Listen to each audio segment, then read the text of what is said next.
What if I told you that in the very early 1900s, there was a village built deep in the heart of the foothills of the Appalachian Mountains?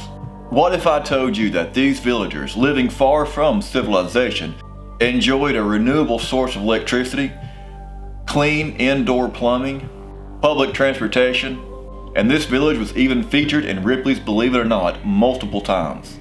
But now, this once vibrant community has been forgotten by time and reclaimed by the forest. Would you be interested? We sure were, and 3 years ago, EXA set out to find the lost village of Caney Creek.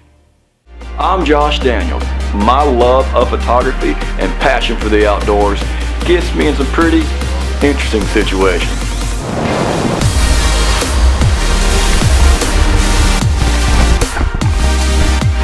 So join me, and together we'll explore the places and we'll meet the people that make the South such a great place to live.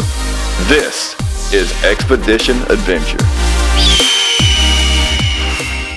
The Cherokee National Forest covers over 655,000 acres of the most beautiful trails, waterfalls, rivers, and we here at EXA do not have the budget or the time to search every acre. When we here at Expedition Adventure need information to narrow down our search, we always go to local historian and author Debbie Moore.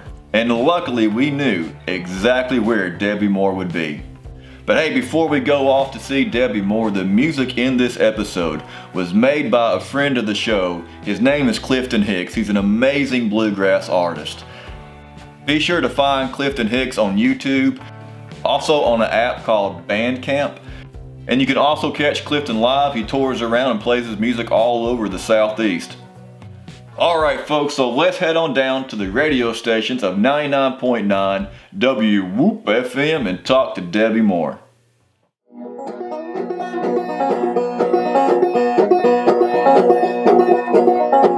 Welcome to Old Town Cleveland here on WOOP FM 99.9, or you can go to the internet at www.woopfm.com. You can call us here at 614-5553. Good morning, Debbie Moore. Tell me what's going on. Good morning, Ron. Today is July the 1st, 2017.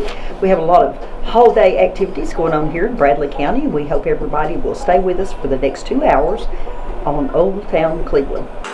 Hey, I'm Debbie Moore. I'm Josh Daniels. Nice to meet you. Nice to meet you. This is my husband, Ron. Hey, Ron. Hey, Ron. Hey, Josh, how are you? Good. Welcome to Old Town Cleveland. Well, thank you. I hear you're the one to ask about Caney Creek. Well, I might know a thing or two. Be glad to share that with you.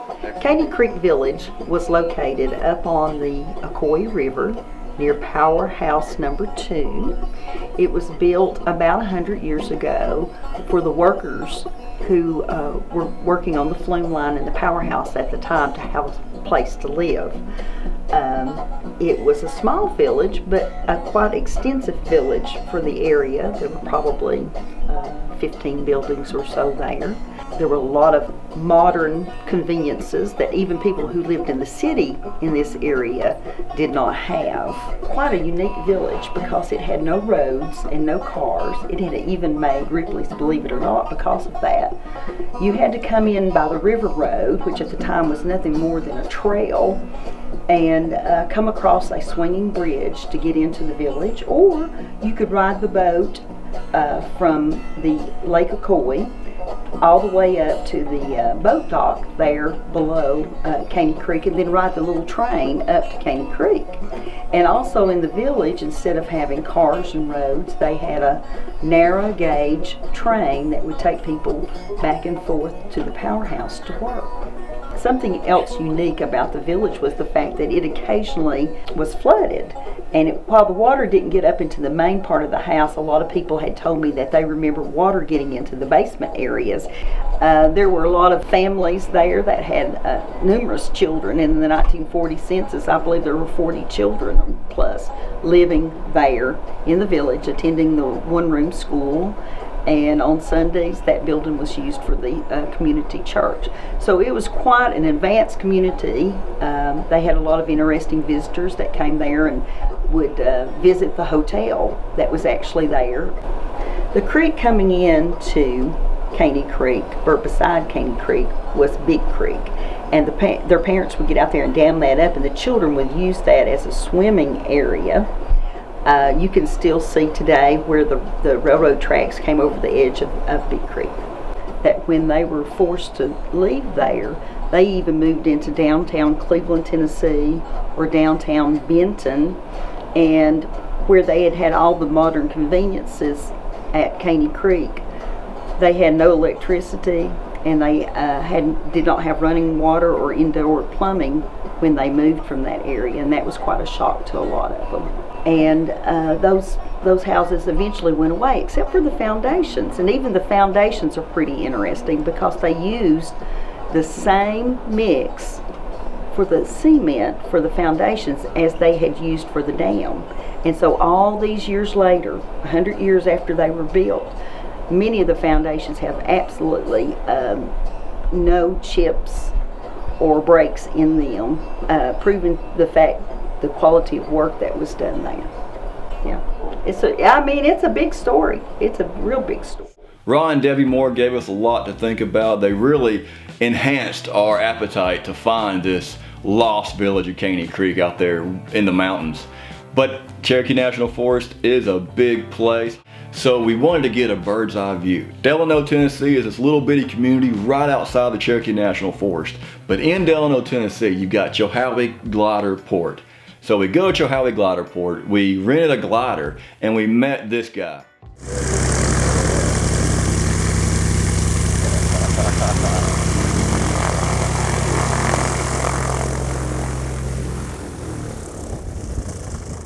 Yeah, my name's Oscar. I'm actually a finished carpenter over in Knoxville. I do this on my every other weekends off.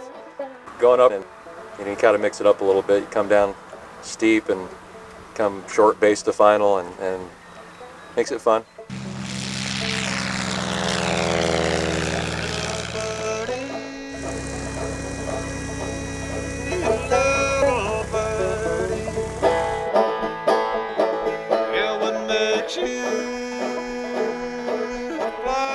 There are no electronics in this glider. Jason is piloting 100% by sight. And just like that, with one tug of the lever, we are untethered from the airplane and we are 100% gliding. Or falling down slowly with grace. Just however you want to look at it.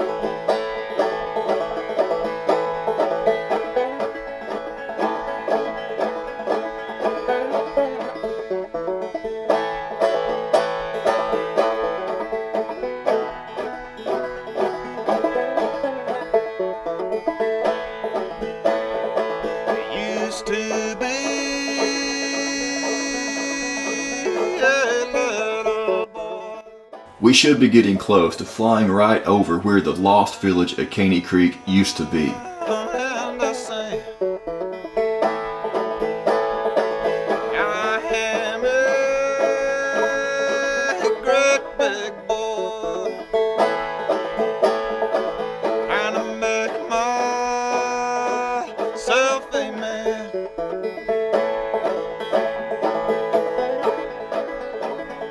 I don't know, with the forest this thick, if there is a village down there, I'm not too sure we're going to see it from up here.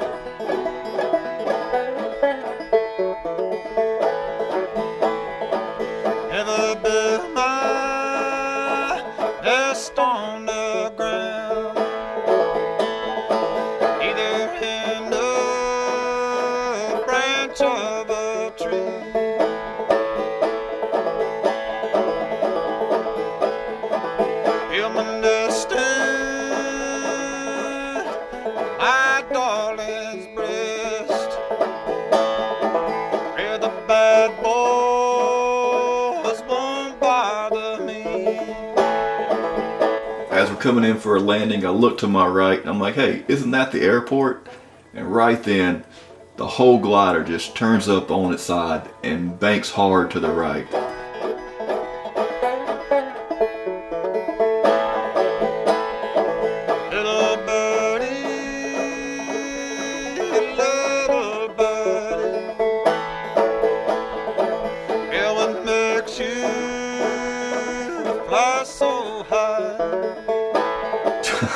That was great.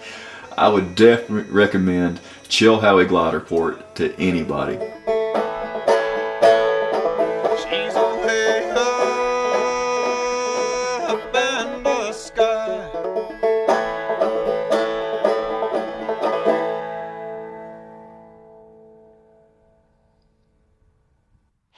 Alright folks, that was a crazy ride. You can't really tell it because the cameras are on gimbals, but when Jason banked that glider to come and land, I mean, it was like straight up and down almost. It was a gorgeous ride.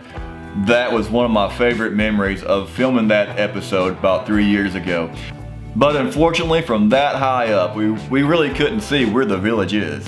But our friend Debbie Moore said the village was right off of Big Creek, and we know Big Creek runs into the world famous Chilhowee River. So we happen to know just who to call to get us down the Chilhowee River to find Big Creek. So here's a preview on what you're gonna see next week on Expedition Adventures Search for the Lost Village of Caney Creek. Next week on Expedition Adventure. I always loved the river, drank whiskey and played cards. My parents treated me kindly, had them over me, but I shook hands and parted and gave them 23. There was a wealthy farmer, he lived a neighbor by. Had an only daughter, whom I cast my eye. She was most tall. So if you like what you saw, go ahead and hit that thumbs up button. If you want to see more, smash the subscribe button, and all the comments are welcomed in the comment section below. You can find us on Twitter, you can find us on Facebook, you can find us on YouTube, and whatever else the kids have got going on these days. So folks, until next week, peace.